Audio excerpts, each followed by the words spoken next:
गुरु प्यारी साध संगत जी राधा स्वामी जी। दया कर संत और सतगुरु, बतावे नाम का जपना। गुरु बिन और बिना करनी, मिले कस कहो यह रहनी। आप जी वाणी में बड़े ही सुंदर ढंग से बताते हैं कि सतगुरु ने दया मेहर करके तुम्हें नाम की कमाई का साधन और मार्ग बख्श दिया है। अब नाम का जपना, नाम से सूरत जोड़ना तुम्हारा अपना काम है। मार्गदर्शक दया करके मार्ग बताता है, वह तरस खाकर यात्री के साथ चलने, उसका भार बटाने और हर कदम पर उसकी सहायता करने के लिए तैयार हो जाता है। पर हर मुसाफिर को अपना सफर खुद तय करना पड़ता है। अध्यापक सभी विद्यार्थियों को एक जैसी लगन, प्रेम और सहानुभूति के साथ पढ़ाता है, पर सफलता हर विद्यार्थी की अपनी रुचि है। स्वभाव, कोशिश, मेहनत और लगन पर निर्भर करती है। जीवन के जिस भी काम में हम सफलता प्राप्त करते हैं, लगन, उत्साह और परिश्रम के फल स्वरूप करते हैं। यही नियम परमार्थ में भी लागू होता है।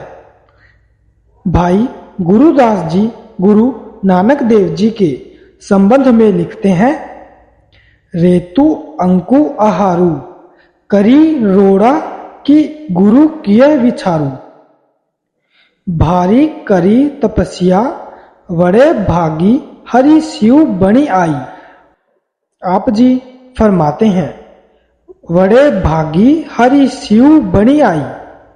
जो कुछ हुआ परम पिता परमात्मा की दया से हुआ, पर हुआ बड़ी तपस्या करने से।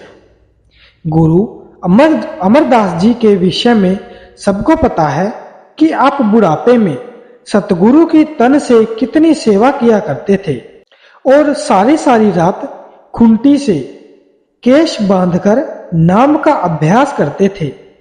स्वामी जी महाराज ने 15 वर्ष नाम की कमाई की। आप कई कई दिन कोठरी से बाहर नहीं आते थे और अंतर में शब्द में लीन रहते थे। स्पष्ट है कि दया और करनी अध्यात्मक की गाड़ी के दो पहिए हैं। स्वामी जी महाराज संकेत करते हुए फरमाते हैं, सूरत शब्द दो अनुभव रूपा, तू तो पड़ा भ्रम के कूपा। करनी कर कर सूरत चढ़ाओ, शब्द मिले अनुभव घर पाओ। बिना शब्द अनुभव नहीं कोई, अनुभव बिन समझे नहीं कोई। ताते करनी गुरु बताई, सतगुरु दया लेव संग भाई। यह करनी का भेद है, नाही बुद्धि विचार। बुद्धि छोड़ करनी करो, तो पाओ कुछ सार। आप जी फरमाते हैं कि आत्मा और परमात्मा दोनों कहने सुनने की नहीं, मेहनत और रूहानी अभ्यास के द्वारा प्रत्यक्ष अनुभव की जाने वाली असलियत है। हमें हर प्रकार के संयम और भ्रम को छोड़कर आत्मा को शब्द से जोड़कर परम सत्य का निजी अनुभव प्राप्त करना चाहिए। इसलिए सतगुरु की दया के साथ साथ हमें अपनी मेहनत या करनी पर भी जोर देना चाहिए। आप जी वाणी में आगे फरमाते हैं, करनी करो मार मन डालो, इंद्री रोक द्वारा। सूरत चढ़ाए गगन पर धारो, सुन शिखर के पारा। जिन गुरु पाया शब्द का, और प्रीति करी जिन शब्द की। बड़ भागी वह जीव है, जो करे कमाई शब्द की। शब्द कमाई कर हे मीत, शब्द प्रताप काल को जीत। गुरु जो भेद बतावे तुमको, धारो वचन कमाओ उनको। आप जी फरमाते हैं कि मन को हराने के लिए मन को विषय विकारों और इंद्रियों के भोगों से रोकने की कोशिश करनी चाहिए। सतगुरु से उपदेश लेना ही काफी नहीं, सतगुरु के वचनों को हृदय में बसाकर उनके अनुसार अपनी रहनी को बदलना आवश्यक है। जिस प्रकार संसार के और सभी कार्यों में सफलता के लिए हम आलस्य, नींद और सुस्ती छोड़कर परिश्रम करते हैं, उसी प्रकार सुहृत शब्द की कमाई भी प्रेम, लगन, परिश्रम और उत्साह से करनी चाहिए। गुरु अमरदास जी की वाणी है, सतगुरु नो सबू को वेखदा, जेता जगतु संसारू, डिठै मुक्ति न होई चिंजरू, शब्दी न करे विचारू। सतगुरु नो सबू को वेखदा, जेता जगतु संसारू, डिठै मुक्ति न होई जिचरू, शब्दी न करे विचारू। आप जी सावधान करते हैं कि सतगुरु का मिल जाना और उनसे नाम का भेद प्राप्त कर लेना काफी नहीं है। सतगुरु से मिले शब्द की कमाई करना आवश्यक है। मन और आत्मा की अवस्था जब भी बदलेगी, शब्द की कमाई के द्वारा ही बदलेगी। नाम रसायन घट में जरना, स्वादिष्ट और पौष्टिक आहार को खाना इतना कठिन नहीं होता जितना उसे पचाना नाम की कमाई करने से कहीं अधिक कठिन है। इस कमाई द्वारा हासिल की गई प्राप्ति को हजम करना।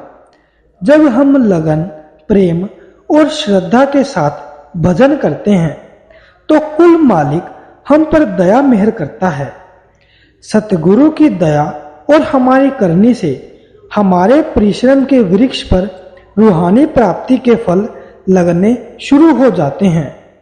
इस प्राप्ति को संभालने के बारे में स्वामी जी महाराज फरमाते हैं, भजन कर मगन रहो मन में, नाम रसायन घट में जरना, गफलत छोड़ भुलाओ जग को, नाम अमल अब घोट पिया। आप एक ही विचार को कई ढंग से व्यक्त करते हैं। आप फरमाते हैं कि भजन सुमिरन द्वारा हुई उन्नति का भेद बाहर प्रकट नहीं करना चाहिए। प्राप्त हुए आनंद को अंदर ही जज़ब कर लेना चाहिए। नाम की मस्ती या खुमारी की सुगंधित तक बाहर नहीं निकलनी चाहिए। इस प्रकार रसायन या औषधि हड्डियों में रच जाती है, उसी तरह नाम की कमाई से हुई प्राप्ति हमारे अंदर ही जज़ब हो जानी या समा जानी चाहिए। उसकी किसी दूसरे को खबर नहीं होनी चाहिए। ऐसे सभी वर्णों का यह अर्थ है कि नाम की कमाई से होने वाली तरक्की का उपयोग अधिक रूहानी तरक्की के लिए ही करना चाहिए, किसी सांसारिक लाभ के लिए नहीं। जितना अधिक हम रूहानी दौलत को अंतर में हजम करते हैं, उतनी अधिक परमात्मा हम पर दया मेहर करता है और हमारी अधिक तरक्की होती है। लाभ और मान क्यों चाहे, पड़ेगा फिर तुझे देना।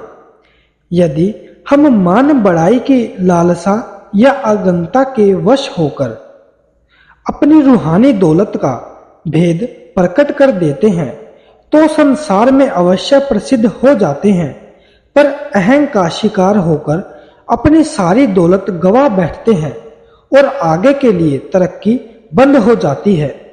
जितनी अधिक कीमती कोई वस्तु होती है, उतनी ही अधिक उसकी संभाल या हिफाजत की जरूरत पड़ती है। लोग नाशवान हीरे मोतियों को कितनी मजबूत तिजोरियों में कितने ताले लगाकर रखते हैं। नाम के अमूल्य अविनाशी रत्न को प्राप्त करके इसे कितनी अधिक संभाल के साथ सुरक्षित रखना चाहिए, हम सभी अनुमान लगा सकते हैं।